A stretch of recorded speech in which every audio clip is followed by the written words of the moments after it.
उत्तर प्रदेशातील कानपूरमधून एक विचित्र घटना समोर आली आहे। या ठिकाणी सध्या पोलीस भरती सुरू आहे।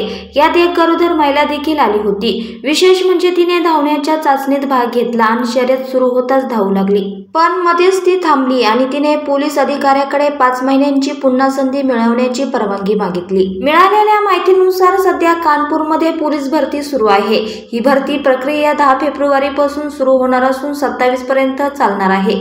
काही स्त्री पुरुष उमेदवारांनी दिलेल्या तारखेऐवजी आणखी काही वेळ मागितला आहे। यापैकी 2 महिला उमेदवारांचे अर्ज सर्वात वेगळे आहे। एक महिला उमेदवार 4 महिन्यांची गरोदर आहे, तर दुसरीने काही काळापूर्वीच मुलाला जन्म दिला आहे। या दोघींनी भरतीसाठी वेळ मागितला आहे। विशेष म्हणजे पोलीस भरतीचे अर्ज खूप पूर्वी भरण्यात आले होते, पण भरती प्रक्रिया सुरू झाली तेव्हा बहुतांश महिला उमेदवारांचे लग्न झाले, तर काही गरोदर राहिल्या। त्यापैकी या 2 महिला उमेदवारांनी लेखी व कागदपत्र चाचणीत भाग घेतला होता। मात्र जेव्हा धावण्याची वेळ आली तेव्हा अडचण झाली। 4 महिन्यांची गरोदर महिला धावायला लागली आणि धावू शकली नाही। तिने मैदानी चाचणीसाठी काही महिन्यांचा वेळ मागितला असून तिची मागणी मान्य झाली आहे। तर दुसऱ्या महिलेने नुकतेच ऑपरेशनद्वारे मुलाला जन्म दिला आहे। डॉक्टरांनी तिला धावायलाही मनाई केली आहे, पण ती नोकरीची संधी सोडू इच्छित नाही। तिची मागणीही अधिकाऱ्यांनी मान्य केली असून तिलाही काही महिन्यांचा वेळ देण्यात आला आहे।